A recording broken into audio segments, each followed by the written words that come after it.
Hanya bagi saya. Karena ikut pendapat Abu Bakar dan Umar ini berarti ikut Rasulullah SAW. Beliau khulaf ar-rasyidin. Di dalam hadis, alaikum bisunnati wa sunnatil khulafair rasyidin. Kamu menolak Abu Bakar dan Umar berarti menolak Rasulullah SAW. Yang kedua, seandainya ini pendapat pribadi, itu pun juga harus diikuti. Karena dalam hadis, iqtadu billadzaini min ba'di, Abi Bakar wa Umar. Ikuti dua pribadi sesudahku, Abu Bakar dan Umar. Kamu ikut siapa kalau begitu? Akhirnya kata dia, wah terima kasih Ustadz katanya. Bilang terima kasih, itu Wahabi. Jadi walaupun sahabat pendapat pribadi, kalau tidak cocok. Itu contoh ya. Ya Wahabi di mana-mana seperti itu. Jadi Wahabi ini memang ngakunya salaf, tapi tidak semua salaf. Harus salaf yang sudah salaf yang dipersempit kepada Imam Ahmad bin Hambal. Tapi tidak semua Ahmad bin Hambal diikuti oleh mereka. Lebih sempit lagi, Ahmad bin Hambal yang pendapatnya diterima oleh Syekh Ibnu Taimiyah. Tapi tidak semua Ibnu Taimiyah diterima, dipersempit lagi. Ibnu Taimiyah yang diterima oleh Muhammad bin Abdul Wahhab. Lebih sempit lagi sekarang, Muhammad bin Abdul Wahhab yang diterima oleh Al-Albani. Karena jadi semakin lama tambah sempit Wahabi itu. Jadi ngakunya salaf. Dan pendapat Al-Albani yang berbeda dengan salaf dianggap salaf. Pendapat Muhammad bin Abdul Wahhab yang berbeda dengan salaf dianggap ajaran salaf. Pendapat Ibnu Taimiyah yang berbeda dengan ulama sebelumnya dianggap salaf. Jadi salaf itu cuma nama. Karenanya yang suka ngasih nama-nama Islam, nama-nama yang bagus-bagus, itu biasanya Wahabi. Kalau kita ini kan tidak perlu nama-nama kan. Jadi pokoknya kita ya sudah Islam.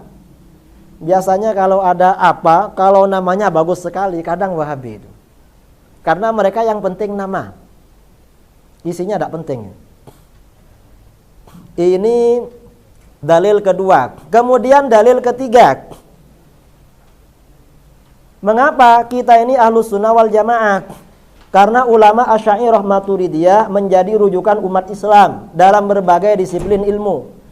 Hadratus Syekh Kiai Hasyim Asy'ari dalam risalah Ahlus Sunnah wal Jamaah mengatakan qala Syihab Al-Khafaji rahimahullahu taala fi Nasimir Riyadh wal firqatun najiyah hum Ahlus Sunnah wal Jamaah. Hum Abul Hasan Al-Asy'ari wa jama'atuhu Ahlus Sunnah wa a'immatul ulama. Lianna Allah Ta'ala ja'alahum hujjatan ala khalqik wa ilaihim tafza'ul 'ammah fi dinihim. Kita ini mengapa Ahlus Sunnah wal Jamaah? Karena Allah menjadikan ulama-ulama kita sebagai hujjah atas makhluknya, dan hanya mereka yang menjadi rujukan kaum muslimin dalam urusan agama. Jadi marajik umat Islam itu Asy'ariyah Maturidiyah. Ini dasarnya mana? Ada hadis yang disahihkan oleh para ulama, riwayat Al-Khatib Al-Baghdadi dan Ibnu Asakir. Rasulullah SAW bersabda, "Yahmilu hadzal ilma min kulli khalafin 'uduluhu yanfuna anhu tahrifal ghalin wa intihalal mubtilin wa ta'wilal jahilin." Ilmu agama ini akan dibawa, disampaikan, disebarluaskan oleh orang-orang terbaik dalam setiap generasi. Mereka akan membersihkan ilmu agama dari distorsi, pemalsuan kelompok yang ekstrim, kebohongan mereka yang bermaksud jahat, dan penafsiran mereka yang bodoh. Nah, hadis ini memberikan pesan bahwa para ulama yang menjadi rujukan atau penyampai, penyambung lidah ilmu agama itu berarti adalah golongan terbaik. Pertanyaannya, ulama golongan mana yang memang menjadi rujukan umat Islam dalam berbagai disiplin keilmuan? Jelas itu adalah ulama Asy'ariyah Maturidiyah.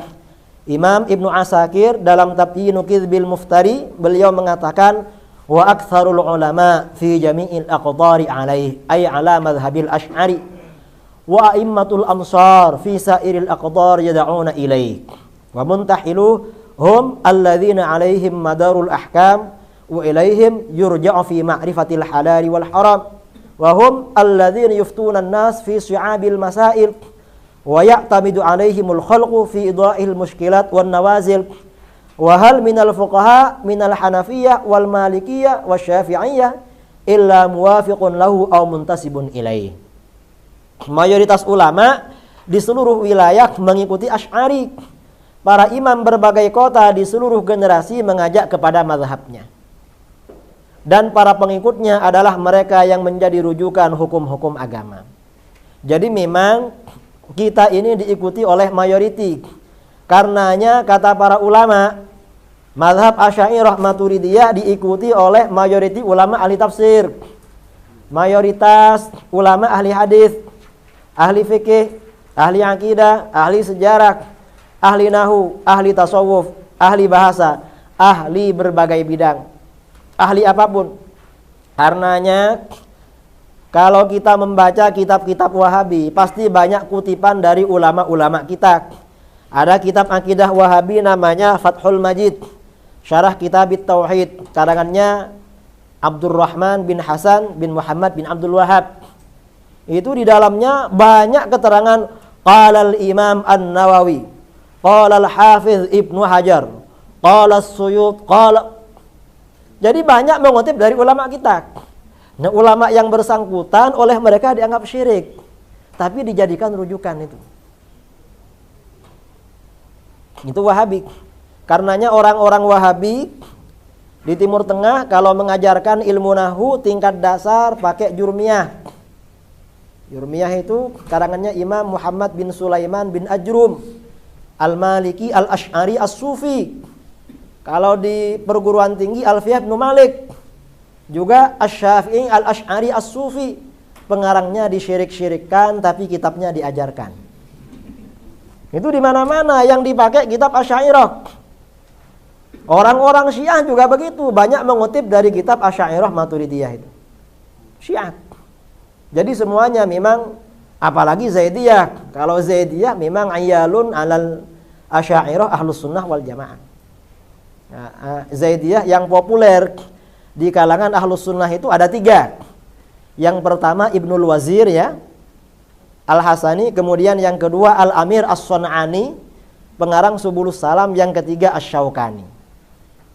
Itu sumbernya dari Asy'ariyah semua itu. Cuma yang terakhir ini, yang siapa? Asy-Syaukani sudah masyhur dengan pemikiran Ibnu Taimiyah itu. Asy-Syaukani. Jadi kita ini luar biasa. Memang mayoritas ulama mengikuti Asy'ariyah. Tapi kalau di kitab-kitab Asy'ariyah tidak ada kita ini mengambil pendapat orang-orang di luar Asy'ariyah.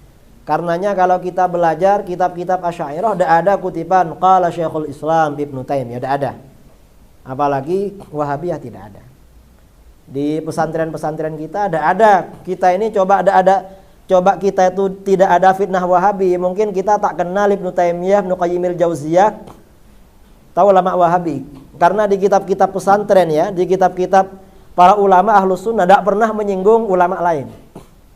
Karena kita ini cukup dengan ulama kita sendiri.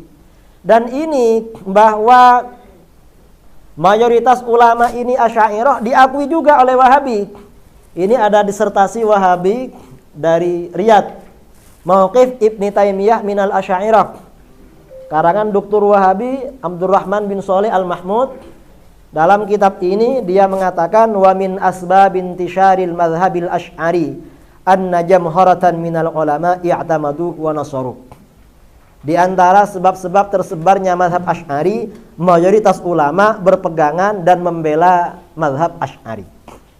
Wa khassa fuqaha Asy-Syafi'iyah wal Malikiyah al-mutaakhirin. Lebih-lebih fuqaha Syafi'iyah, Malikiyah mutaakhirin. Ini sebenarnya salah redaksinya. Mestinya bukan pakai syiat nakirah jamharah, tapi pakai annal jumhur minal ulama. Jadi tidak sahih ini. Dan mestinya tidak perlu mutaakhirin. Wa khassah fuqaha asy-Syafi'iyah al-mutaakhirin wal Malikiyah al-mutaakhirin bal wal mutaqaddimin. Ini mestinya disertasi harus kita koreksi ini. Karena tidak valid ini. Disertasi doktor orang Wahabi. Jadi mereka mengakui kalau mayoritas ulama itu Asy'ariyah Maturidiyah. Karenanya kita ini tidak perlu. Nah sekarang kita ini ya bersambung dengan tema kedua. kesaksian para ulama terhadap Asy'ariyah.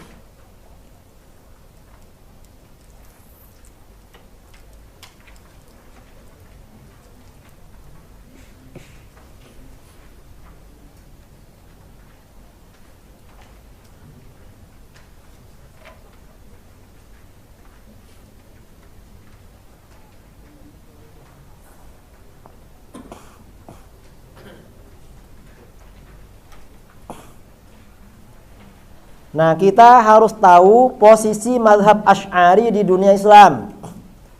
Mazhab Asy'ari ini Asy'ariyah